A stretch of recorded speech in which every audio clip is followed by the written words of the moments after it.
morning. It is 9:02 a.m. on Wednesday, December 11th, 2013, and this meeting of the Camino Real Regional Mobility Authority Board is now in session. Mr. Tejas, are there any public comments? No, sir. I'd also like to welcome a new member of the CRRMA staff for helping the CRRMA, Mr. Tejas. Anna, thank you.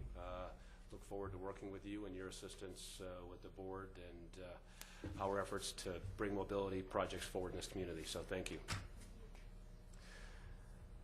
Adoption of the minutes for the CRRMA board meeting of November 13th, 2013. Has everyone had an opportunity to review those? Are there any additions, changes, or deletions? If not, all those in favor of adopting the minutes do so with aye. Aye. All those opposed? Minutes are adopted. Item 4.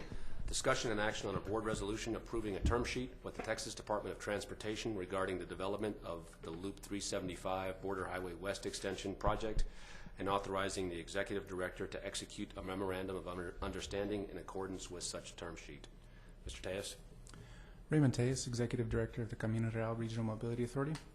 So before you today, as item number 4, as mentioned by the board chair, we have a board resolution requesting authorization to approve a term sheet and also authorize the Executive Director to initiate negotiations and execute a memorandum of understanding with TxDOT. This relates to the Border Highway West project. And if, by way of background, actually, if we go back, you'll recall that TxDOT requested the RMA to waive primacy for this particular project so that they could pursue it. They could pursue the procurement. They could look at all of the options available for the development of the project. At that time, the Camino Real Regional Mobility Authority Board authorized the waiver of primacy to allow TxDOT to pursue it, but also requested at that time to be involved in the discussions as the project moved forward.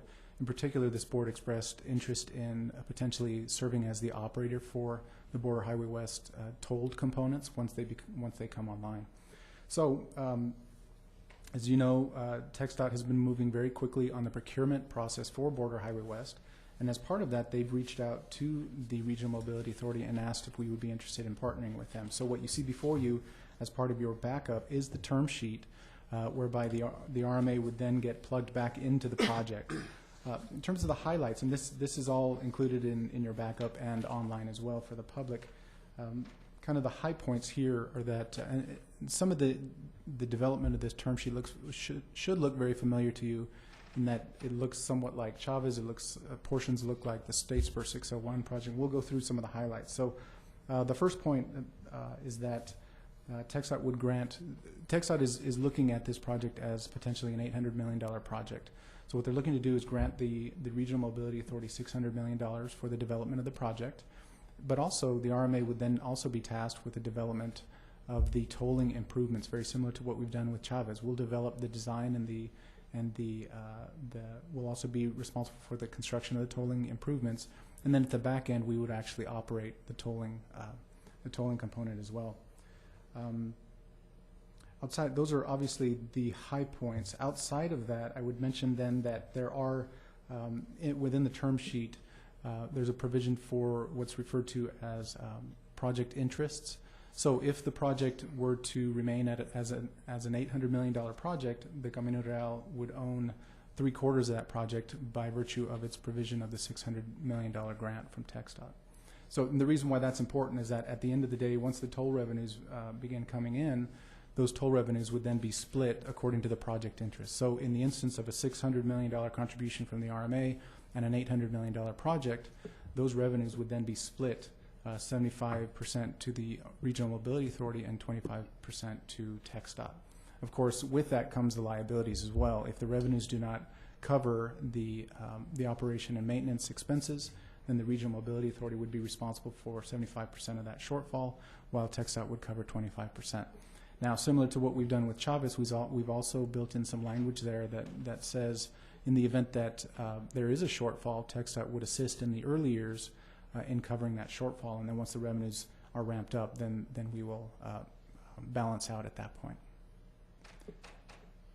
Any questions on the board? I believe you covered it, Mr. Tejas. A couple of points. The roadway will all times stay on the state highway system and belong to the state of Texas, so it's not a roadway that the RMA is going to own. We're going to have a project interest commensurate with the amount of investment. The $600 million, which is coming from the Texas Mobility Fund that we transfer from TxDOT to us. In addition, TTC is actually going to set the toll rates on this facility. Because it is a state highway, they're required to. They will have input from us in regards to those toll rates, obviously with the goal of maximizing toll revenues based on the facility and maximizing use as well and balancing those two together. So it's a unique project. Originally, we didn't know what our role would be. We've got a unique opportunity here. The funds that we're going to be granted will be expressly for payment of right-of-way, payment to the contractor for the design build, and then also the tolling integration. Originally, TxDOT was looking at bringing in their own toll integrator, using their own toll tags. Mr. Tejas and I were successful, I think, in arguing that it's important to only have one toll tag here in this community. We don't want different signages with different signs. We didn't want different integrators. We thought it was key as we're rolling out the first toll facility that they're all falling under that one toll umbrella, and that is now in this here as well. So the funds that we're granted will be to go out and procure the toll integrator. We very well may use our own toll integrator, of which TxDOT will review and sit in, as well as the back office. So with that, I believe between Mr. Tejas and I, we've covered all the high points, and we'll open it for any questions the board may have. And actually, if I could interject one other point, I think, which is very important. During the procurement of the design build team, the Regional Mobility Authority has secured a spot within that procurement. So that's a very important point as well. That is an important point. And so it's either an employee or a board member that will actually sit on the procurement of this, subject to the confidentiality agreements. I'm not quite sure the extent of the work involved. What we have here, as Mr. Tejas mentioned, is strictly the term sheet. From this term sheet, we are going to then go through and negotiate a memorandum of understanding that will flesh out all of these terms that will then come back to the board for final approval, and we'll have some more details at that point. But the board will be fully involved as the MOU is developed and brought forward to the board for approval. Now, I would mention actually the MOU, they've asked that the board authorize the executive director to sign the MOU. However, the subsequent agreements, the transfer of the funds, and any subsequent agreements would then, of course, come back to the board for approval. But the MOU, they've asked expressly that the board authorize the executive director to sign that in an effort to expedite the process. But of course, the MOU would have to be in line with the term sheet that you have before you. And it would come back to you for review. So I apologize for the miscommunication there. What questions do you all have in regards to this project? I mean, it's a great project. The limits go from basically racetrack to US 54. It's substantial. It's the key piece to really kind of linking the outer loop. Eventually that could be extended to Trans Mountain, eventually to potentially the state line, but those are not yet on the project list. But this is a key piece. $800 million worth of funding, substantial. It's been on the books for a long, long, long time. I saw Mr. Berry just walk in. I know that when he was with the district, this was an important project for him, and I believe he called it the Keystone Project. This is the one that puts it all together, and I'm glad that we're able to have a part and be involved. Well, will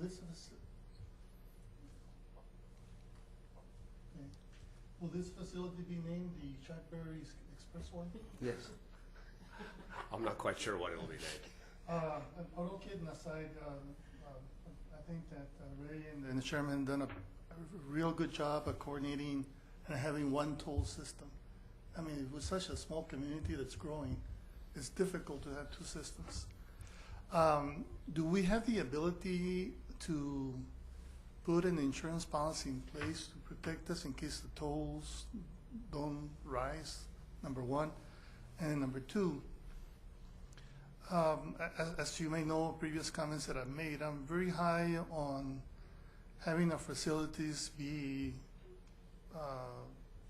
landscape and something that we can be happy with, or at least the community can be happy with. We've seen the painting that's been going on the spaghetti bowl, and that seems real well. So those are my two questions, the insurance policy And then are we gonna be involved in looking at and approving landscaping decoration things? We are only going to be involved in regards to, we're going to be looking at the overall project progress, and we're going to be involved in the project design in regards to the specific tolling applications that exist. I can tell you that a substantial portion of this is going to be elevated. So there are going to be, it's going to be an elevated platform, so I don't believe there's really any opportunities for landscaping, but there will be obviously opportunities for painting and different infrastructure, and I believe when the project is developed, we can certainly bring it back to the board and show a schematic of what the project's going to be and how it integrates. But again, our involvement will strictly be just in funding for the right-of-way acquisition and the project developer, and then specifically for the tolling enhancements. In regards to the insurance policy, we have set up some language with TxDOT where basically we have a share of the responsibility on either the excess revenue that's generated. The excess revenue is defined in the term sheet as net revenues minus toll operations costs minus maintenance, and should there be a net at the end, we're entitled to approximately about a 75% share.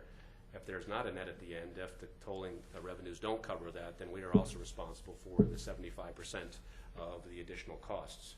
We have some languages in there where the TxDOT can come in and pay those costs up front, or pay a more proportionate share in the earlier years, and pay less of a share, and then take that out of the share that we would get in the back years, and that is all in here.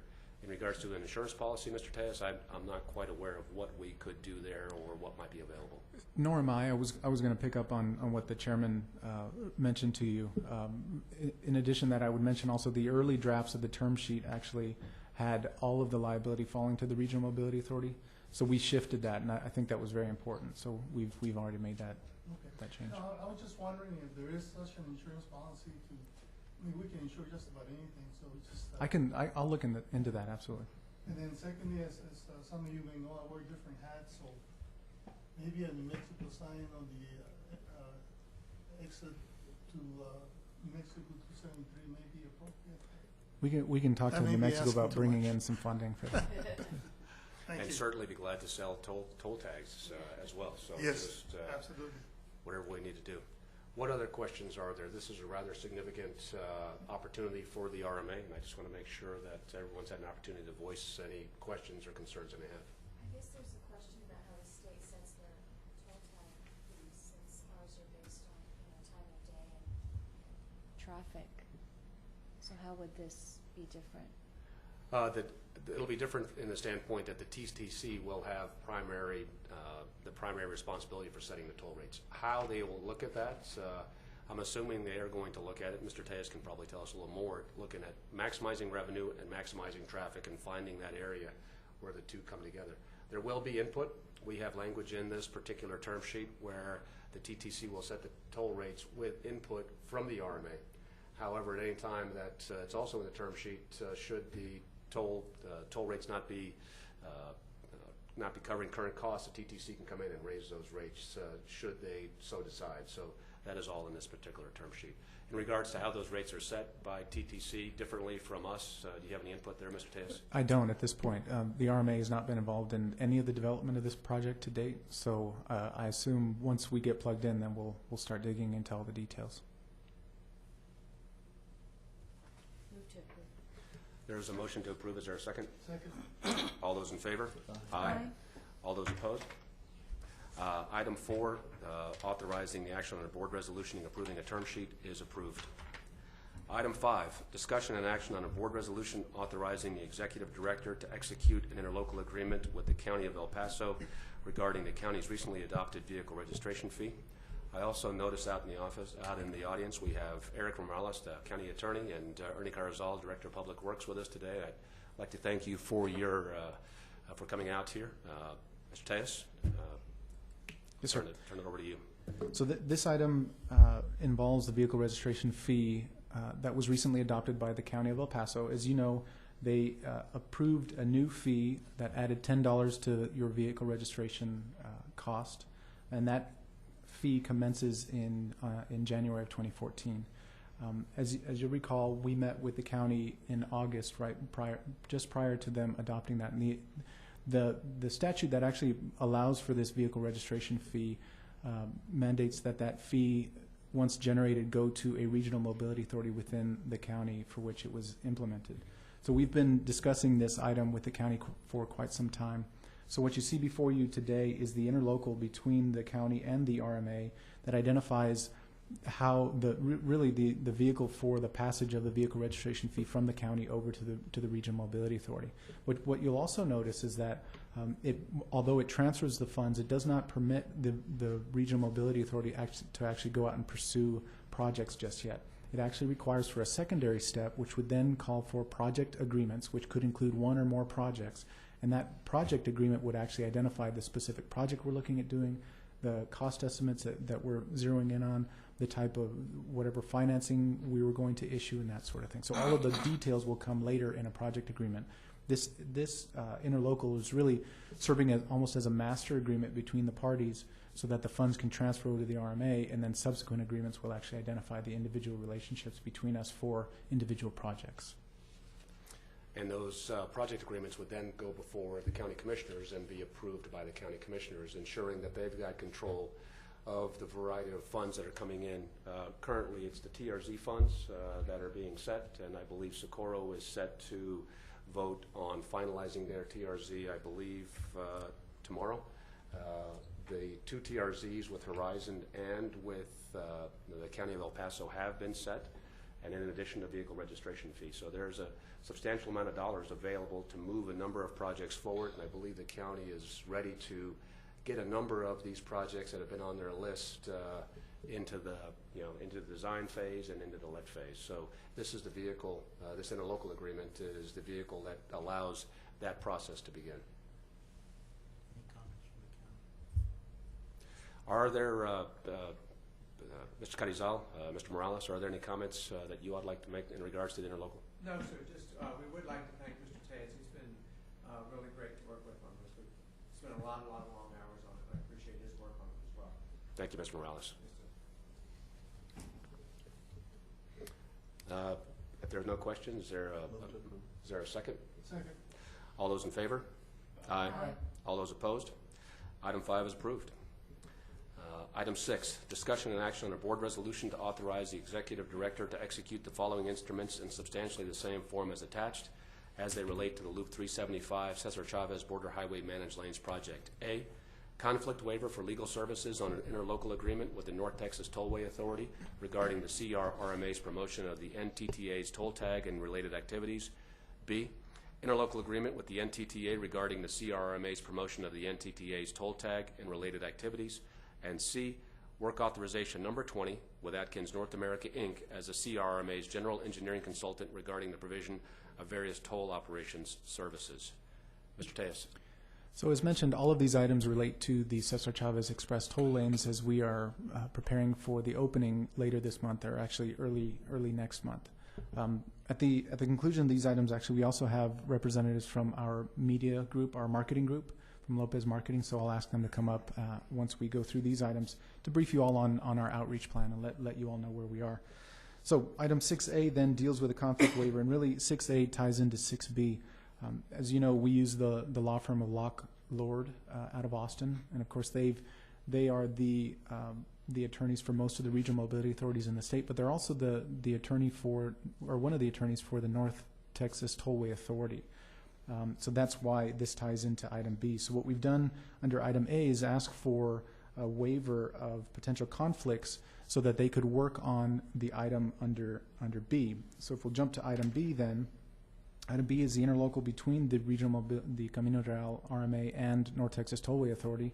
And as you'll recall, taking a step back, we're partnering with various tolling agencies throughout the state. We're partnering with CRRMA, but we're also partnering with North Texas Tollway Authority. The NTTA is actually providing the tags for us. So when you see the toll tags and the promotions that we're going to be doing for toll tags in the area, that's how they're getting plugged into our system. So what you see before you as item 6B is a very simple interlocal between the Camino Real RMA and North Texas Tollway Authority. And really all it does is identify that we will be promoting the North Texas Tollway Authority toll tags and identifies certain fees that we'll be paying them for example, inventory of tags and use of long distance and that sort of thing. So subject to your questions, that's what we have for 6A and 6B. And lastly, I should actually roll this one in there as well because this is an important one. As you know, the RMA has virtually no staff. So what we've focused on is using consultants for processes that are normally normally handled by internal staff of tolling agencies. So as item 6C, then you see a work authorization number 20, which is intended to cover the toll operations activities that tolling agencies normally handle throughout a year. So, for example, you'll see that the GEC will be providing toll operations oversight, the facility maintenance oversight, customer service, public involvement. So that really includes, we've got a budget in here for additional outreach and media efforts throughout this coming year, violation enforcement court process, and of course program management and administrative support. So really what you see under this item with work authorization number 20 is the RMA bringing on its general engineering consultant to help us with the toll operations in this first year. At this time, I'd like to ask if there's any questions from the board in regards to A, B, or C. And after that, I'd like Mr. Lopez to kind of come up and speak to us from Lopez Marketing in regards to where we're at with the outreach in regards to the toll facility. So, Raymond, can you expand on what do you mean by toll operations support? I'm sorry? What are toll operations support services? Sure, and actually I'll ask Mr. Greg Blake to come up from the general engineering consultant team, and he can go into greater detail in terms of what that actually accounts for. Yeah, because we need to make sure we know what they're bringing to the table. Certainly. And Okay, thanks, Herman. Greg Blake with the GEC. Let me make sure I stay on task here. So work authorization 20, that's the GEC support services for toll operations. So as Raymond mentioned, as you transition from a project developer into a toll operator, there's certain duties you're going to perform on a regular basis and on a periodic basis that you're currently not doing. So Raymond has asked that we put together this work authorization to cover those services and those tasks. So what you see before you under task 1, toll operations oversight, included in here we have transaction reconciliation. So what that refers to, in the lanes with the system you've installed over the past year, as you recall, you hired Schneider Electric or Telvent to install the toll collection system last December. They've installed that system. It's ready to go. We've got one less step of testing to go through once the road opens. That's the operational, where we test their performance based on what their contract requires. So once that's complete, transaction reconciliation is tracking those transactions that go through the lanes and compare those to what you're seeing from your various back office providers, so CRRMA and NTTA. What you want to do is make sure that what you're producing in the lanes through that toll collection system matches what's coming back from your back office services. So that's the transaction piece. The second piece to reconciliation is actually the revenue. So each transaction you have that goes through the lanes, based if it's a AVI or the toll tag transaction or a pay-by-mail transaction, as you know, there's different rates. So there's an accounting to determine what is that expected revenue from those transactions that you've reconciled. And then when you see what's actually coming in on the back end from your various back office providers on payment, you want to reconcile those two and make sure that they line up. So that's included in task 1. Also included in task 1, I mentioned Schneider Electric. As they go through the operational test phase, which is the first couple of months of operations, that'll conclude that first NTP that you issued. After that, you have the option to issue a second notice to proceed, which would cover a 5-year maintenance agreement. That maintenance agreement is a performance-based maintenance agreement. So we have performance metrics based into that contract that, for instance, every vehicle that goes through and should create a transaction, they have a 99.96% accuracy in that maintenance contract. So what is that? Four vehicles in 10,000 that they're allowed to not create a transaction for. So there's various performance metrics that are pretty stringent, and you want them to be to create reliability in those lanes. So this task is to monitor and manage that subcontract for the authority, and the various contract administration duties related to that toll collection system maintenance contract. If you recall, in the market terms and conditions, for the market valuation, the terms and conditions, the authority has the ability to manage that toll rate in the express toll lanes on a quarterly basis. As a managed lane, part of what you're trying to do is maintain a level of service C or better in that lane so that you're selling a predictable trip in the express toll lanes. So on a quarterly basis, we'll take a look at what are the actual volumes of traffic in that lane and make sure we're meeting that performance. If that level of service shows it's trending down towards level of service C or less, then we're going to make a recommendation to this board to do adjustments to that toll rate to keep that level of service C, that you're selling a predictable trip in that lane. So that's included in task 1. Task 2, we have facility maintenance oversight. As you recall, Raymond brought before this board a couple of months ago a maintenance service agreement where the authority has hired TxDOT to perform the roadway facility maintenance. So that would be guardrail hits, signs that fall down through traffic hits, striping, pavement markings, signage, those sorts of roadway maintenance items. So this task includes the GEC oversight of that maintenance services agreement. So included in there, we'll have periodic drive-throughs and make sure that we're meeting that maintenance level of service that TxDOT has agreed to, which essentially is maintain this facility in a similar fashion to the way they maintain the rest of the district and the facilities they have in El Paso region. So there'll be periodic drive-throughs to monitor that maintenance, as well as we set up in that maintenance service agreement periodic sit-downs with TxDOT throughout the year to track costs that are associated with the total facility and costs that are associated with specifically the express toll lanes. So we'll monitor that cost with TxDOT on a periodic basis throughout the year to make sure that's tracking towards budget, and then make any recommendations to Raymond or this board on any adjustments that need to be made to make sure we track towards that budget. Task 3, customer service. Could I interrupt, Mr. Adame? I understood you'd be interested in task 1, the toll operation services? No, actually the whole thing, because I'm okay. trying to see, Very good. from the looks of it, they're going to be managing our tolling operation completely, right? Correct. So do you have a data center locally, or where does all this information reside? And yeah, see what I'm getting at? I'm sorry, data Your center. data center, I mean, all this information is being collected electronically and Right. reconciled, right? That's being collected through the equipment that we're putting in basically Right. on Yeah. site, and So then where does it transmitted go? over to by the integrator over to the back office. Which is where? So, right, I'll back up a step. So those are covered by your interlocal agreements. That's one you have before you today that you're going to give Raymond the authority to execute as it's negotiated with NTTA. And that's one ILA with NTTA for back office services. The second one was CTRMA, was approved by this board a couple months ago. Right. Sorry, I don't have an exact date. You're in So- the loop now. So we got 3 people managing our tolling operations? Well, Basically, and none what of them are here. the GEC, what the GEC is going to do is to make sure that for all the transactions that are occurring, that 1, they're being recorded, and then 2, they're being processed, and then 3, we're being paid for them. So That's just, number 1, and then they're doing the facility. Right. Customer service, you're going to go into that. But I'm saying none of that, we haven't hired any new positions, created new jobs, because all this is out of town, correct? no, not all out of town. Your interlocal agreement with the 2 back offices that's out of town. So Right. that's data transaction Right. through the network. So I was and going. asking about you. So- Where are you located? Yeah. Where's Our- all this? Where are the people Yeah, that are going to be doing this? majority of this particular contract is here in our local office in Austin. Austin? Sorry, I said Austin. El Paso. Yes. Whoops. Sorry. Excuse me. So you actually have an office here? Yes, that Atkins has local office. people on the payroll that Yes, live sir. in El Paso? Yes, sir. And So it'll be so- between Atkins and our GEC subcontract Right. consultants. And Here it's locally. important to note that this is only for 1 year. Yeah. This is Right. through December of 2014. Mr. Tejas and I have had extensive discussions. We really have a staff of Mr. Tejas and Anna. We have 2 people. So if we wanted to do this on our own, there's a high level of expertise that will be required to be hired. Right.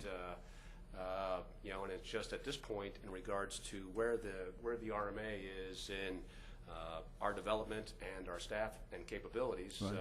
The GEC is a natural fit. Quite frankly, that's why the GEC was brought on in the beginning, to be Sure. able to provide these type of services. And I have no problems with that, okay? I mean, I think it's actually better, than trying to bring it in-house, because then it becomes a management issue for you and us, right? Here we have professionals that do it. I'm just concerned about how much of this is residing locally. Yeah.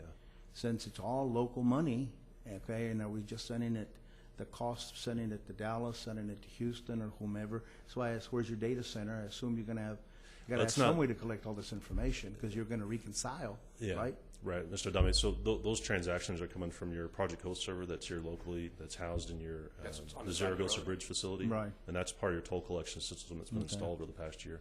So that transaction reporting comes from that project host server. That'll go to our office staff here in El Paso. The data that then comes from CTRMA in Austin for their side and what they've done, that comes, and then you reconcile those two reports here in El Paso. Right, I And you got track that. that That's information fine. here on our. Yeah, I got on our that. It's just how systems. many people are actually gonna be working on this task? If you look at these man hours, it works out to just slightly over one full-time equivalent. I mean, there's not a ton of man hours here. $400,000 for one full-time equivalent? Well, no, there's also like Raymond mentioned, there's direct expenses for marketing and outreach, and there's some other. I guess the marketing and outreach is a large lump sum in there. I see the breakdown here. So. Right. Okay, so customer service, I'm sorry, I didn't want to interrupt you or Okay. Raymond interrupt you. So yeah, customer service. So that's where we just talked about the two back offices, and they have professional customer service data centers in Austin as well as in Dallas. So calls with pay-by-mail transactions, those are the folks that are not using a transponder. Those calls will go over to MSB. That's the vendor that CTRMA has on board for pay-by-mail transactions. That'll go to their call center to deal with routine calls related to pay-by-mail transactions. For AVI transactions, your toll tag transactions actually go through the customer service center in Dallas with NTTA. That's part of your ILA with those two entities. Now, when they come across an issue that cannot be resolved by those call centers that are, basically, where can I get on and off of this facility? What is the toll rate on the facility? General type questions related to toll transactions. When they get something that's related to a complaint about a down sign or obstruction in the roadway that causes them to jump into the express toll lane to miss an accident, issues that are not standard to a customer call center, that'll come and escalate to our folks here in El Paso that'll track those customer complaints. And so what you're looking for there in that tracking of those issues and how you resolve them, if you see repeated issues related to facilities by different customers, then it usually points to a system issue that you want to investigate and find out if you have an issue with a camera or a transponder reader or loops in the lanes. If you see an issue that's repeated by the same customer and they continue to call on certain issues and it's always the same customer or group of customers, then typically that's not a system or facility issue, and that's someone trying to cheat the system or beat the system. So you kind of treat those two and track them separately. That information will feed what we've put out for frequently asked questions on the website and other website content.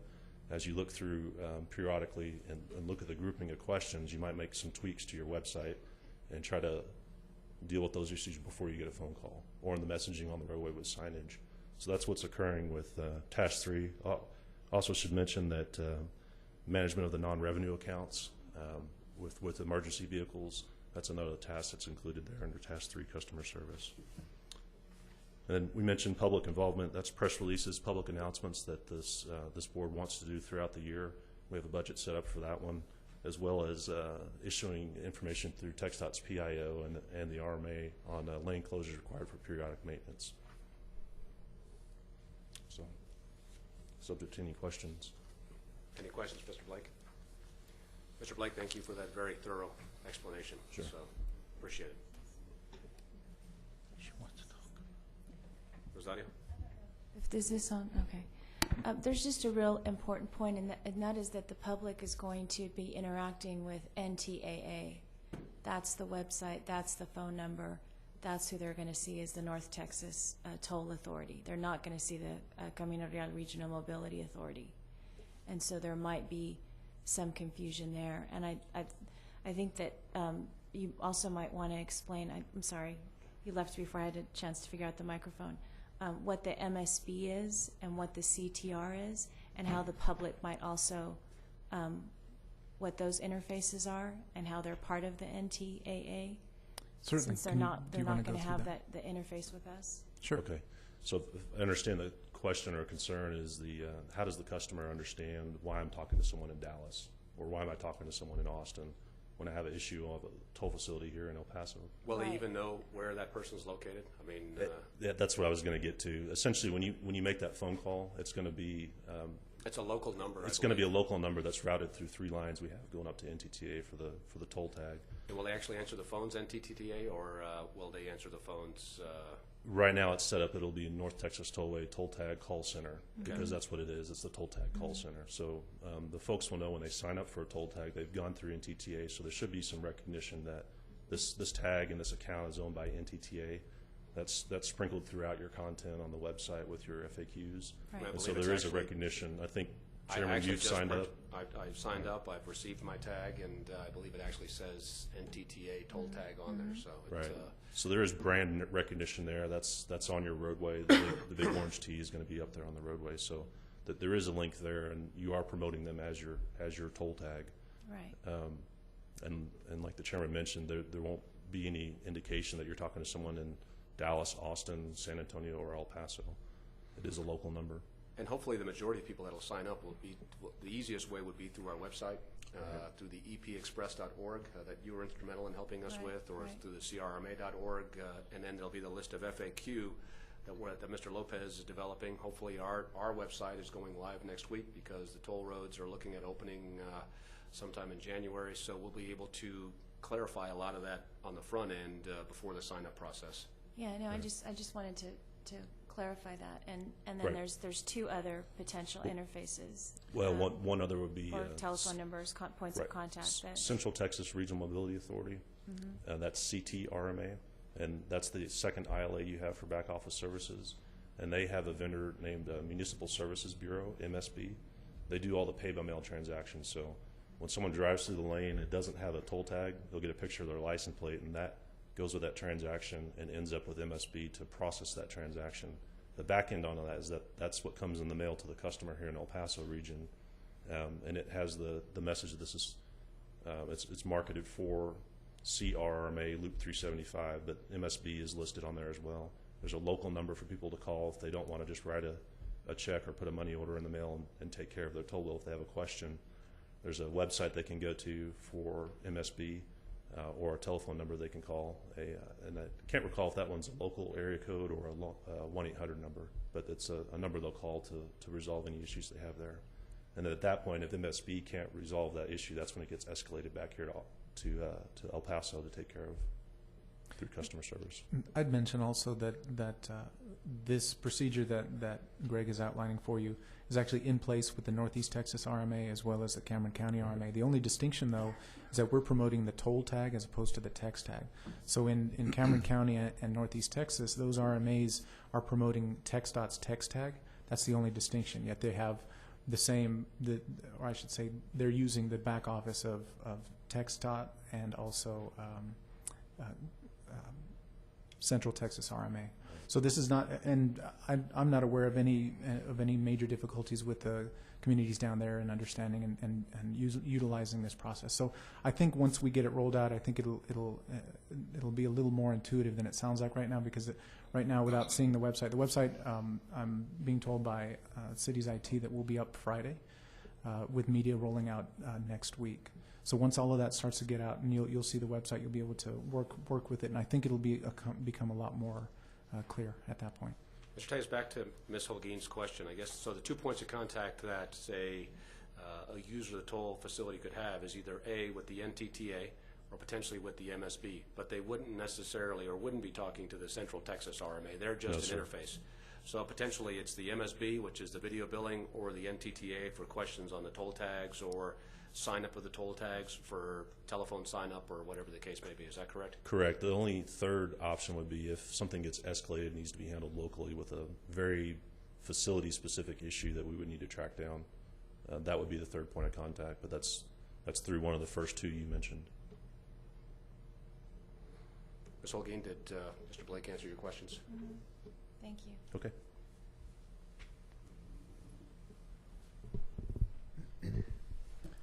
Mr. Tejas, is it more prudent to go forward and vote on 6A, B, and C, and then talk to Lopez, or should we talk to Lopez as a portion of the comments here? Yes, if we could invite Mr. Lopez up during the item while it's open. I whole team from Mr. Lopez's office. So if you all could, just for the record, if you're going to speak, identify, your name and then who you work for. Okay, my name is Sylvia Parada. I'm the media buyer for Lopez Marketing Group. I'm Diana Gutierrez, Lopez Marketing Group. Good morning, I'm Marisela Alvarez with Lopez Marketing Group. I'm the account supervisor at the agency, and I'm here in representation of Mr. Lopez, who was unable to attend this morning.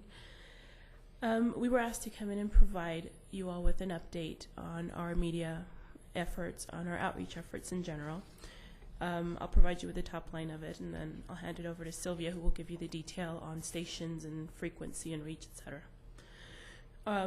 As you already know and as you've heard, our website is set to go live on Friday. So our media outreach will start on Tuesday of next week. Reason being that we are promoting the website as a source of information for people to learn about how to appropriately use these toll lanes. And being that our website wasn't live, this week, we had to push back our media. We are going to be purchasing radio. We have both English and Spanish stations here in El Paso. We've also included one station from Juarez to educate people on the other side of the border on these toll lanes and proper use. We're purchasing various TV stations locally, 3 English stations and 1 Spanish station. We also have a billboard scheduled to go up next week. This vinyl will post on Monday. This billboard includes our website as the source for information as well. And I apologize that my voice sounds like this. That's why they're going to talk for me later. We also have included newspaper ads to run middle of December and in January. And of course, you already know that our website goes up live on Friday. I'm going to hand it over to Sylvia Parada, our media buyer, media director, who will give you more information, more details as to what our media buys will look like. Okay. As far as the radio schedule, we're going to start it on Tuesday morning. And that will include for the English stations, it'll be Kiss FM, KTSM, and KFOX. For the Spanish stations, it'll be KBNA, and then XHNZ, which is La Zeta, which is a Juarez station. But it's one of the #1 stations over there right now.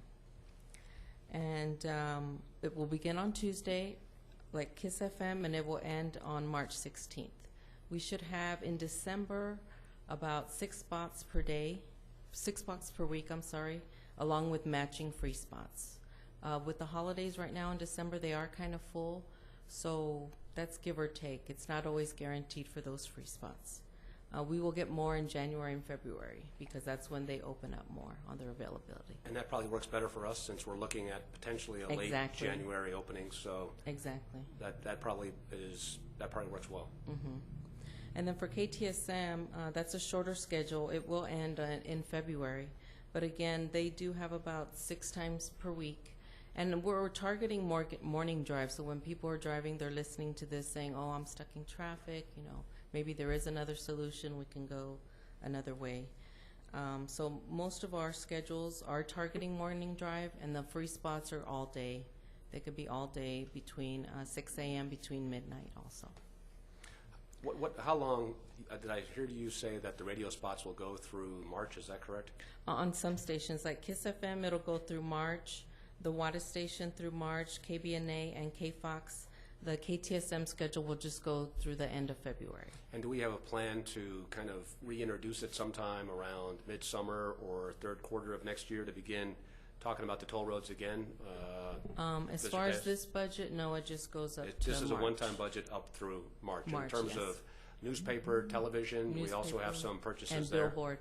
And billboard. When will the billboard be going up? I told them to put it up on Tuesday. It was ready to go for today to be put up. But since the website's not up yet, we don't want to put it up yet. Do you have the location where it's going to be? Yes, it's on I-10 facing east, right? It's where the old Barnes & Noble is and Best Buy. Super. It's right there. It's a big spectacular. That's a good location, high traffic.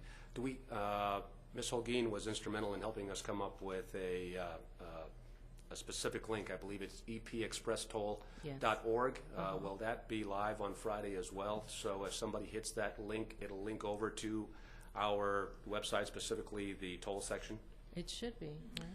Yes, epexpress.org. That will be live on Friday, and that's actually the website that Lopez Marketing developed with all of the content, working with Greg and the GEC team. That will be live Friday. I thought that our entire RMA website was going to be replaced. Was I? It will be, but this first step is to put together this basically a little mini site off of our homepage with all the new a new look and all the detail for the express toll lanes.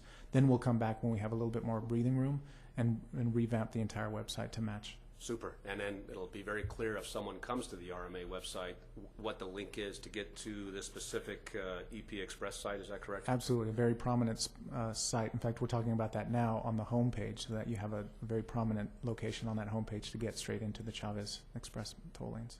Super. Any questions from the board? Yeah. How did you all incorporate the suggestions that came from the last meeting in making changes into the rollout and the message?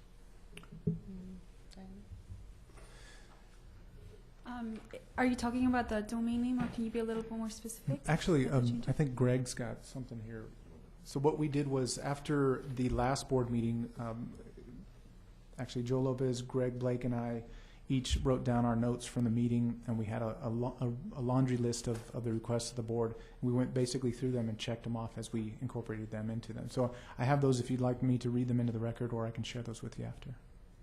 Or if there's any in particular you'd like to. That they got incorporated, because we had lots of comments Yes, ma'am. that day, and we haven't seen anything. I mean, we don't have anything in front of us that tells us that those changes were incorporated or modified. Well, why don't I touch on a couple of them then? So you all asked for highlighting the statewide interoperability of the toll tag.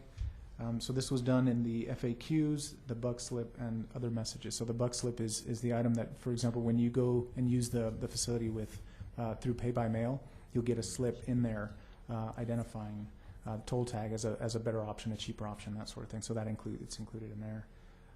Look for placing messages on TxDOT's radio station. TxDOT is going to be posting messages on their digital message signs as we approach the opening, and we're talking to them about the radio station as well. So communicate clearly that the toll tag is free. That was incorporated into the message. Use a message like fast EP and turn it into a domain name so people can use it. Of course, that was done with epexpress.org. Looking into retail locations other than ACE, including Albertsons, banks, credit unions, city government locations. So that's an ongoing process that will continue into next year. Make sure to communicate clearly that crossing the double lines or weaving in and out of the lanes is a traffic violation. That's incorporated into the message on the website and the FAQs as well. And I guess part of the problem that we've got is that the website isn't up yet. However, I've got, and I think this might be a better way to do this. What I'll send you all after this board meeting is copies of the website and what it'll actually look like. And that'll show you the FAQs. It'll show you that all of these are incorporated in there. What I'll also do is share with you the list of items that the board requested and our where we plug them in. And the changes to the billboard were made. I think we made Yes, some ma'am. suggestions to the billboard. And this is what is this? That's the buck slip. That's the buck slip. So Would we're you like gonna to see the billboard? I think We we saw saw the it by billboard. Oh, you email. did, okay. So we're now going to refer to Cesar Chavez as the Cesar Chavez Express toll lane. Yes, ma'am. Okay. And it's epexpress.com. .org. .org. Oh, .org. .org, because that says .com. Yeah, this is .com. Okay, we'll fix that. Good pickup. I believe the more recent one was corrected. One more reason to send all this to the board ahead of time. So. Or at least her. Well, I will mention the final one I believe is correct. Not over there. Super. Any other messages for the team from Lopez Marketing? Any No, questions good for the team job. from Lopez Marketing? Thank you. We Oh, well, appreciate all. Are we doing any morning shows? Are we doing any? Yeah, one last Any thing, we are free doing radio? community outreach. We're doing a lot of PR. Today we have scheduled a walkthrough with Univision, and we're also pending interviews. I know Raymond has been doing a lot of interviews, and that's what we're doing for community outreach. And I know that we've talked about this before, but if any of the board would like to assist Mr. Tejas with those interviews, certainly he would be glad to for that assistance, so just let Mr. Tejas know your availability going forward. Ms. Holguin is helping us with Univision today, Yeah, in and fact. I'm not feeling well those days, so otherwise I'd be there with you. But do we have any plans on going, all the council members host their community meetings? Have we planned on going before, them? Because Yes, so I've begun reaching out to them, and just by way, and in fact, actually what I ought to do and what I've been meaning to do, is just been a little short on time lately, is to put a list together of the different appearances that we've made. So, for example, we've done KTSM, we've done KFOX, we've done all the news stations, but in addition to that, I'll be speaking to the Greater Chamber today. All of these community and outreach groups, I'll put together a running list of the agencies we've spoken to, but also the entities that we're going to. So, for example, I spoke with Representative Acosta last night about getting into one of her meetings. She actually, curiously enough, wants to hear about the airway improvements before Chavez. So we'll work with her on the message that we're providing. But yes, I've just begun reaching out to the council members to get on their agendas. Also, we've talked about going to the commissioners court and having a presentation at their agenda as well as a city council agenda first, and then meeting with them individually, especially those individuals that have the roadway within their jurisdictions. Okay. So that's part of the plan, yes, sir. Because if you ever gone to any of these meetings, they're very vocal, and usually they're a minority, but they're very vocal. Yes, sir. And if We've done a anyone's couple. gonna raise heat or put heat on the representatives and undue burden, it'll be these people. So if we can catch them there, Absolutely. and you need to talk to them directly during the meeting or after, then I think it would help the council members and will help us eventually. Absolutely. That's part of the plan. And I'd be with you, but I'm not feeling well those days. I'll Any keep other trying. questions for the Lopez Marketing Group? Thank you very much. We appreciate you coming out today. While we have Mr. Blake here, and I know how much he appreciates getting up and down to speak before us, Mr. Blake, can you give us an update? The dates that TxDOT is going to turn the facility over to us have been within a range, and they've been pushed back a little bit. The issue, I believe, has been some of the dynamic signage. Can you kind of tell us or update the board today kind of where that is, when the signage is going to be up and operational, and at what point we anticipate TxDOT turning those lanes over to the RMA? Okay. Yeah, what I'll tell you is the latest dates I know, which is what I've heard this week through coordination with TxDOT, El Paso District. And to back up a step, what they're currently doing, the last step in the project is their punch list. They had certain things they need to do on the signage and the striping, some pavement repairs on concrete pours. So they're working through all their punch list items this week and next week. But the main component, as you referred to, is the variable message rate signs that are going in. They were the last component that came in from their vendors. They've been installing them. I think they got some of the hard panels up last week. This week they've plugged in. I think on Monday they got 3 of the LED boards up and plugged into the network and started testing them. I think they got 3 more yesterday. And what I've heard is they're going to get the last 4 of those either between today and tomorrow. The reason that one's critical, the last piece in testing for the installation of the toll system is to ensure that when you have a toll rate that you want to post, a toll rate schedule, we need to independently verify with the system integrator, Schneider Electric, that through that project host server, when they install that toll rate schedule into the system, it gets posted appropriately on all the different signage. And there's 10 different variable rate signs out there on the project. So that's a key component. What we don't want to do is have a driver be confused of what the toll rate is. So each one of those has to be independently verified. And there's about a 3 to 4 day test period that's required once TxDOT says, okay, we're done with the signs, now come in and test them. So what that looks like, when we're in discussions with TxDOT earlier this week, that was looking like the end of next week, which I believe that's December 20th, is when we'd have the availability to go in and start testing those signs. That's pulled up a little bit to where it sounds like now they've gone through and put some pressure on that sign contractor, and they'll have them done by the end of this week. And so we've got Telvent or Schneider Electric coming out at the end of this week or beginning of next week to start that last piece of the integration testing through next week. So barring any issues between communications between that integrator and what TxDOT has put in the roadway, we should have that testing wrapped up through next week into beginning of January. So help me to understand. So, and how much time do we need to do our independent testing, or once that testing is completed from TxDOT, Right. How much are we ready to then either open the road for a promotional period for no charge, or actually begin the tolling at that period? Yeah, so the testing with Telvent and Schneider Electric, that's a 3 to 4 day period. And that's best case. If there's no issues between that handoff between what TxDOT has done and what the integrator is doing when they come in to test, that's a 3 to 4 day period. What Raymond and I have discussed is a bit of float in that schedule in case there's a piece that needs to be addressed that's not standard, and they got to do some code fixes.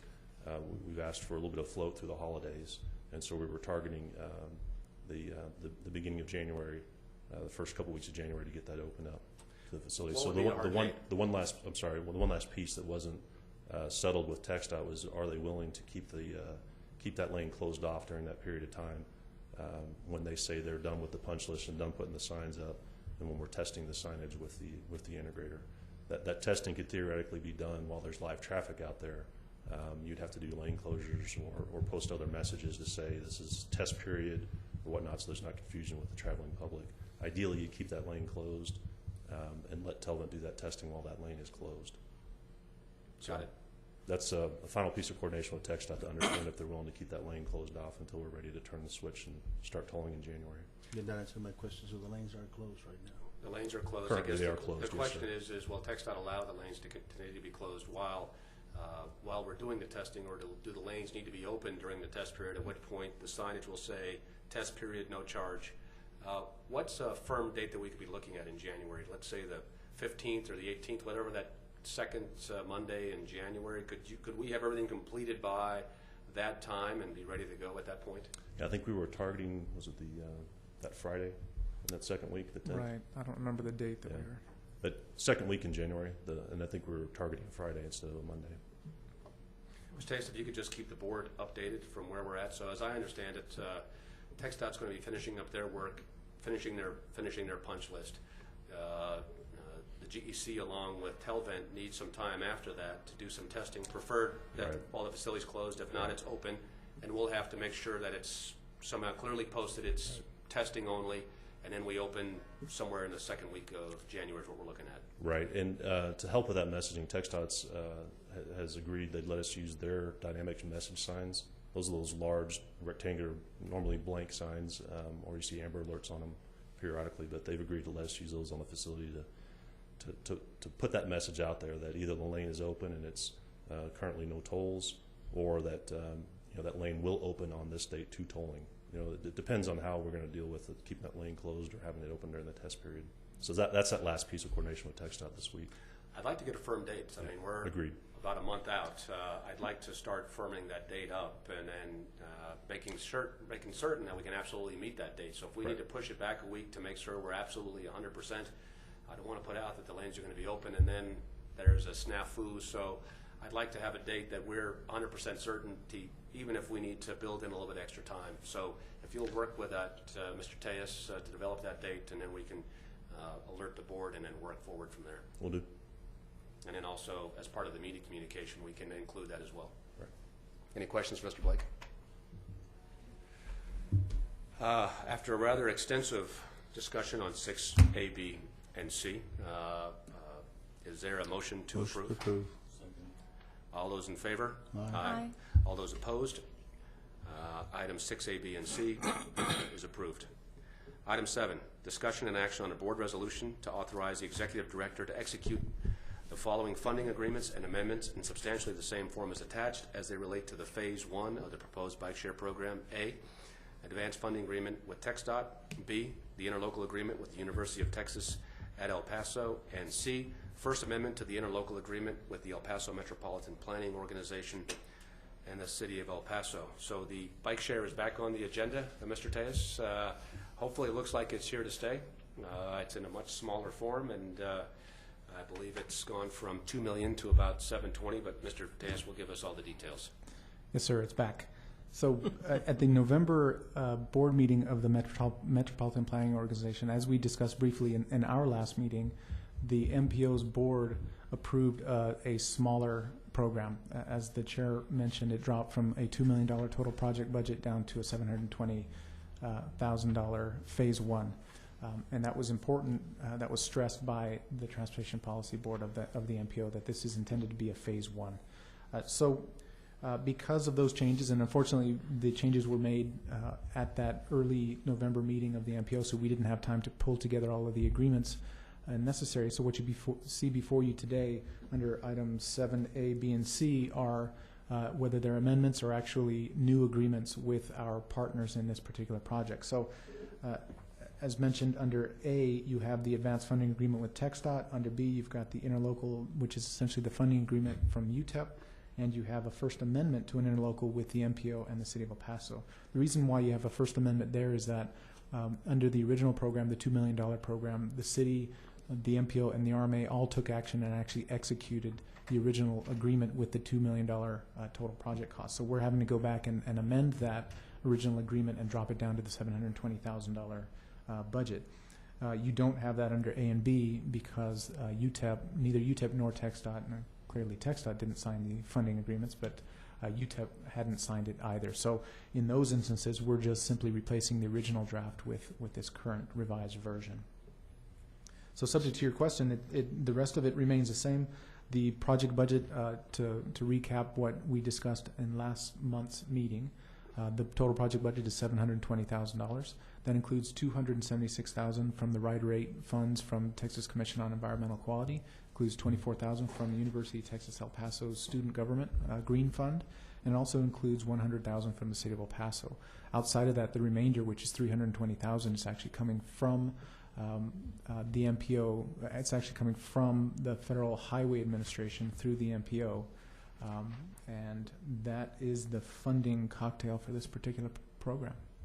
I believe it's important to note that access to the rider rate funds are contingent upon the operation, the actual program being up and running and having a report completed by May. Is that correct, Mr. Tejas? That's correct, the end of May. So not only do we have new express toll lanes, but we appear to have a new express bike share program that we are in the process of putting together, because part of the access to the funds is the program has to be up and a report by May. So subject to your questions. Just to be clear, on the local contribution, that it consists of the city and UTEP money, the $320,000? Well, the local contribution, in terms of the contribution against the federal portion, actually also includes the rider rate funds. That's considered local contribution for this program. That's the 320. Correct. The 276 from rider rate as well. Okay, so I'm looking at the. I believe the city is putting in $100,000, and I believe the UTEP portion is $20,000. Is that correct? 24. 24. Thank you, Mr. Tejas. And the 400,000 is? So the 400,000 consists of the rider rate 276,000, the City of El Paso 100,000, and the UTEP 24,000. Got it. That's the 400,000. Mr. Dami is keeping you on your toes, Mr. Tejas, making sure you've got those numbers And I appreciate it. drilled. Evaluation time. Yes, sir. I would mention also, as the chair mentioned, we have very strict timelines with this because of the rider rate funds. The report is due by the end of May, which means that the program has to be up and running sometime in March at the latest. Unfortunately, though, because this is a change of such significance in terms of the program from a $2 million down to a $720, and we discussed this briefly last month, this has to go through an entire state transportation improvement program amendment process, the STIP process. That means then that we won't have federal approvals for this program, or more importantly, for the use of these funds, whether it's the federal or the local match, until sometime in January, February. So that really, as you see, the timeline really starts to squeeze.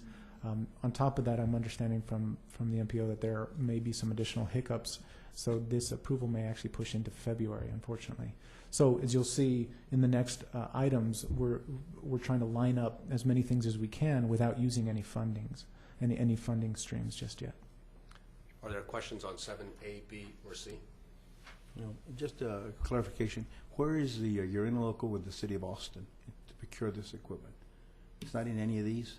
It's actually item 8. It's next item. Got it. But it's not in here.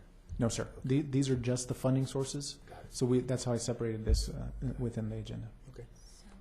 Is there a motion to approve 7A, B, and C? So moved. Second. All those in favor? Aye. All those opposed? 7A, B, and C are approved. Item 8, discussion and action on a board resolution to authorize the executive director to execute an interlocal agreement with the City of Austin to allow for the cooperative procurement of goods and services. Mr. Tejas? So this is an item, as we discussed at last month's board meeting. Unfortunately, because of the tight timelines associated with this program, we don't have the ability to go out for a full procurement for a bike share vendor. And so what we're looking at doing is entering into this interlocal with the City of Austin, which would allow us then to utilize the procurement process used by them for any of their vendors, whether it's goods, materials, or services, or otherwise. So we're entering into a very general cooperative procurement interlocal agreement with the City of Austin that would allow us then access to all of the procurements that they've utilized in the past, that they've completed in the past, and of course the reverse as well. They could utilize any of the procurements that we've implemented over the past as well. So this is useful, obviously, in terms of the very next item, item 9, as we are looking to use this interlocal to access the bike share vendor that the City of Austin recently procured. I'd mention also that that same vendor that we'll be discussing in item number 9 is the bike share vendor for all of the bike share programs in the state of Texas. By putting in this interlocal agreement with the City of Austin for the cooperative procurement basically allows us to utilize that as basically a competitive bid process. So by utilizing that, we don't have to go out and put a competitive bid in place because the City of Austin has already done so. Is that correct? That's correct. We are essentially relying on their competitive procurement process. So it expedites the process with that agreement for us to potentially utilize any vendor that they've already had a procurement or bid process for. And a very unique instrument that gives a lot of flexibility to us going forward. In fact, it's a very common process. In fact, the original plan for this program was that the Regional Mobility Authority was going to enter into an agreement with the City of El Paso because the City of El Paso understood that they had this interlocal in place with the City of Austin. So we were going to use the City of El Paso to access the City of Austin's vendor. Unfortunately, once we started doing the research, the City of El Paso actually never executed that interlocal with the City of Austin. So we've gone directly to the City of Austin, and they've agreed. I would mention, too, they've been extremely helpful. We came to them with this within 3 weeks, I'd say 3-4 weeks ago. This is on their agenda for tomorrow. So they've really helped us out a great deal. Any questions? There's a motion to approve. There's a second. All those in favor? Aye. All those opposed? Item 8 is approved. Item 9. Discussion and action on a board resolution to authorize the executive director to negotiate and execute a purchase agreement and associated instruments with B-Cycle LLC, as such instruments relate to phase 1 of the proposed bike share program, provided such liabilities do not exceed the established project budget of $720,000. Mr. Tejas? So as we've been discussing, those tight timelines are driving this unique request as well. What I'm seeking authority for through item number 9 is the ability to negotiate with and execute a purchase agreement and related instruments so that the Camino Real Regional Mobility Authority can bring B-Cycle on board to actually develop the bike share program. Unfortunately, we don't have the time necessary to go through a standard procurement and negotiation and execution process. So that's what you see before you. Of course, the limitations here are the project budget, which we've all discussed in the past. I've included the template agreement that B-Cycle uses throughout the state, so you've had that as part of your backup, and it's included and available to the public. So subject to your questions, I'm asking for authority on item number 9. Any questions? Is there a second? All those in favor? Aye. All those opposed? Item 9 is approved. Item 10, discussion and action on a board resolution to authorize the executive director to execute work authorization number 19 with Atkins North America, Inc.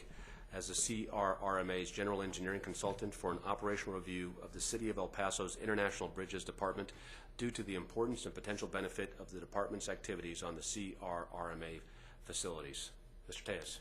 So this item, I think, is a very interesting one. This is one where we are proposing to essentially do an operational review of the International Bridges Department, and that includes everything from the tolling process to the infrastructure involved, the technology that they use, the staffing that they have, all of the aspects of the International Bridges Department, which incidentally includes the parking meters division as well. We would look at the operations of the entire department. The reason why I think that's important is that if you recall going back several years, the city of El Paso was very interested in developing an operational review of its department, of its management of the bridges, and through various iterations that actually became what's now referred to as the Cambridge Systematic Study. That study actually changed scope from what the city was originally after, which I believe is more in line with item number 10 here. It became something more akin to an infrastructure review of the ports of entry, and it became a little bit different than what the city was after. So what you see before you is item number 10 is getting back to the original plan to evaluate how the bridges operate and what efficiencies can be made. Of particular importance, obviously, is that the RMA is involved in this particular study, so we would be interested in identifying ways in which the International Bridge Division could integrate, whether it's systems, staffing, or otherwise, with the RMA. I think that makes a lot of sense in terms of the fact that the bridges are, in fact, tolling entities. They are tolling facilities. We are coming online with our Cesar Chavez express toll lanes, and we're, as we noted before, we're also getting plugged in as the operator for the toll systems on the Border Highway West project, not to mention the Americas Managed Lanes, which this entity is already pursuing the environmental and preliminary engineering phase for. So we are the tolling entity in the region, so it makes a lot of sense to reach out to the other tolling entity, which is the City of El Paso International Bridges Department, and see how we can't integrate systems and identify efficiencies among us. So that's what you see before you. We'll be utilizing our general engineering consultant, and they have certain expertise that they're bringing to the project in terms of toll operations. So that's what you see before you, subject to your questions. I recommend approval. What's the cost? The cost is $213,373. Now, and actually, I'm glad you mentioned that. I should have started with this. The funding source for this is actually a 2007 financial assistance agreement that the Comunidad Regional Mobility Authority got from TxDOT. It was actually issued in the form of a loan, and those loan funds were actually provided to us in cash. So these funds have been sitting in those accounts since 2007. I mentioned that because the way that the funds actually came down, they were originally intended to be used specifically for market valuation processes related to Chavez and all of the other tolling entities, but the language was broad enough that it allows for this evaluation. In fact, I've gone to TxDOT and asked for and received prior approval for this expenditure. So I think it's an excellent use of these funds. I believe it can also bring a lot of value in terms of how the bridges are operated today. And I believe that the RMA, potentially down the road, could be the ideal operator and manager of those facilities for the City of El Paso. Of course, that's the City of El Paso's decision. I believe through studies like this and assistance, we can demonstrate the worth of the RMA and how we can assist in kind of a long-term vision and planning with efficiencies of those bridges, and this is just kind of the first step, and we'll see where it goes from here. Any other questions for Mr. Tejas on item number 10? The scope is included as part of your backup. It's within the work authorization, and it is included as Exhibit A. And it's very similar to the...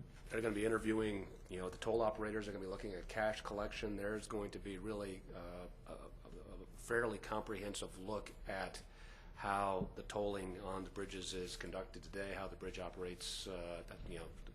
It's fairly extensive.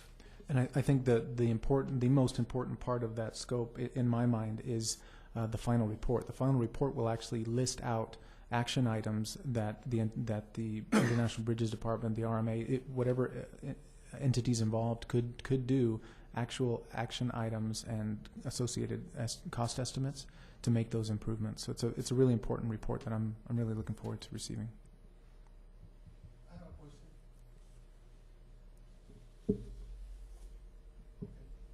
question. Is it possible within the task, within the scope of work, that it could be determined that the collision facilities would be are the same that we do right now with the toll lanes?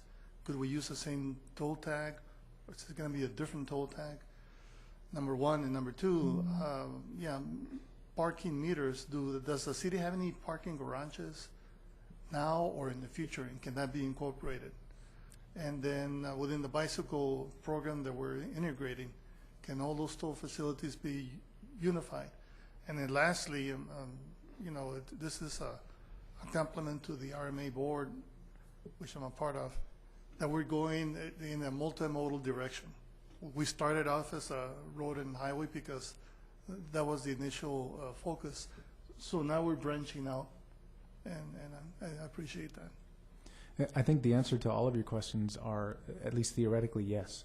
The intent of the scope is to look at all of the technology that's in place and to see if there are efficiencies in by way of example, if we were to, if the study were to recommend the integration of toll systems between the toll roads that the RMA is implementing and the bridges, then you'd have a shared tag, or you'd have at least at a minimum interoperability between them.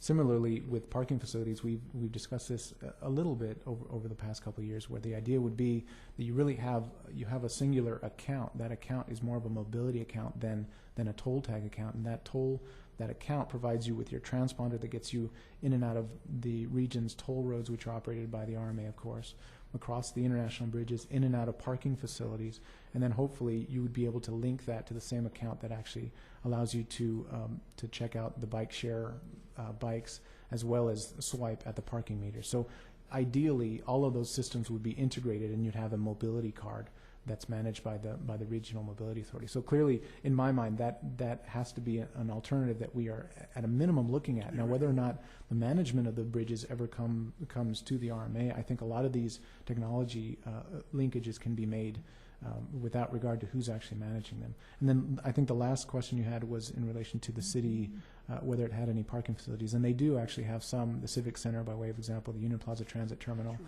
So they do have some. And as you know, and in fact actually one of the later items, we're talking about potentially developing a parking facility. That would be our first venture into parking facilities towards this long-term vision of the RMA having three components of toll roads, parking facilities, and the international bridges as well. So I think we're heading in that direction. Lots of steps to take and lots of agreements to make between now and then, but in my mind that makes a lot of sense for this, not only this agency but the user at the back end. All right. One last question, if I may. Would the final report also include the potential benefit to the city if the RMA were the operator? I don't know that it will do that. I think what it will do, because that's a separate conversation that this board needs to have with the city council. But I think with this, the intent of this study is really to identify best practices for the operation of the facility, and that may actually include the management structure, who govern the governing board of that facility. So, and actually, as I talk through this, I think the answer could in fact be yes. Thank you. Excellent questions, Mr. Vengas. Any other questions for Mr. Tejas in regards to item number 10? Is there a second? Second. All those in favor? Aye. All those opposed? Item 10 is approved. Item 11, discussion and action. Item 11, you've been busy, Mr. Tejas. Discussion and action on an executive director's report. A work authorization number 18 with Atkins North America, Inc. to develop a parking study, and B, the CRRMA board meeting dates and times for 2014. Mr. Tejas. So item 11A, I'm bringing this back from the last board agenda. If you recall, you granted authorization to execute this work authorization once the GEC worked through the selection of a subconsult to handle the parking study. This is, I should have started with the idea that this is a parking study. The intent of this work authorization is actually to task the general engineering consultant with a review of the feasibility for a parking study in or around City Hall. So this is a very narrow parking study.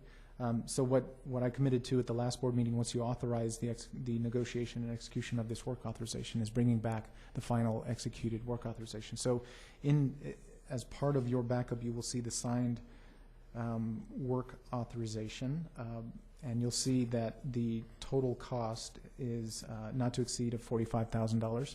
If you recall, the total project budget for this was $60,000. That included $20,000 from the City of El Paso, $20,000 from the Downtown Management District, and $20,000 from the RMA itself. The goal here would be, and we have some contingency built into this, so ideally we'll finish this study with a little bit of money left over. The ideal there would be to partner again with the Downtown Management District to do a much more global downtown review of parking, of the parking situation to date. That would be the ideal. But of course, we're a little ways from that at this point. We are pursuing this initial study, and I will keep you apprised, of course. And at the end, if there is a funding source available and the desire, then I'll bring back to the board a request to expand the study a little bit further to the entire downtown area, as originally requested also by the Downtown Management District. So there's no action required on this one. This is more of an informational item. And then the last item then is item 11B, which... Yes, sir. Can you expound on task number 4, investment grade report? I can expand on that. Okay. One of the reasons this study is expensive is because we are looking at the need for parking, and specifically that we could go out and issue debt for. So if we say, with this study, if we identified potentially the need to go through and build a garage, we could demonstrate an investment grade demand that would be there, that we could then go out and borrow money to build this facility on based on projected future revenues. Is that correct, Mr. Tejas? That's right. So, and that's the real value of the study. It has several tasks, as you alluded to. So as we go along with each task, if any of the tasks come to the determination, for example, that there just isn't the need, then we would stop the study, we would complete it, and then move on. Okay. But assuming that the Performa does, right? The Performa model will generate the if it's cost effective or not. That's correct. But prior to that, there will be a needs analysis to identify the available parking and the need for it and that sort of thing. So really the value of this, if all along the way we continue through the tasks, the real value is that the end result, the study that we will walk away with, will actually become an exhibit to the debt issuance itself, whether it's a loan or a bond issuance or that sort of thing. So we'll actually have an instrument that will be investment grade. That's what I wanted to say. They will actually come back with a recommendation and say, this is the best way to proceed. Absolutely. And again, that will be relied upon by the issuers of the debt, whether it's a bond market or a and would actually, I believe, identify the potential revenue that could be generated from a project that could be used to then go out and issue debt. Very similar to how a toll facility works. You have different levels of studies, from a sketch level at a very high end to an investment grade study that you can go through and with a high degree of certainty predict the traffic and the revenues that'll be in that particular facility. What Mr. Tejas was talking about with expanding this program to the rest of downtown would not be an investment grade study, so it wouldn't be that level of depth, but we would be able to go out and take a look at the entire downtown picture down the road should additional monies become available. We do have some monies left over here, but it would take some more above that to take a look at the entire downtown parking situation.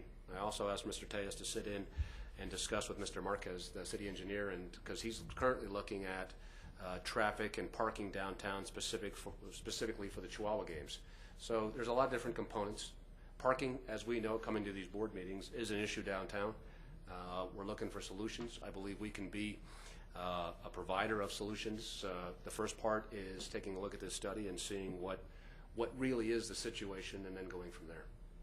I'm sorry that Mr. Berry has already left. Are we also going to, sorry, I'm struggling with this one. Are we also going to be looking at the potential use of the trolleys and using the trolley terminal downtown, and then having people ride the trolleys to downtown, but then busing out to different parts of the community where they might park, but then coming into downtown for games or the symphony or different activities? I don't believe that's part of the study, only because the monies for the trolley have not been identified, so there is no current trolley project. The city's done all their work from what I understand, but that trolley project basically doesn't have funding to move forward at this point.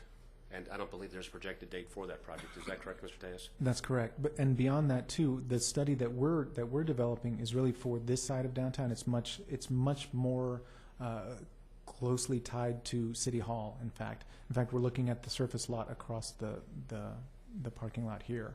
So while there will be some evaluation of the ballpark and those parking needs, the majority of it will actually be focused more on the business center in this quadrant of downtown.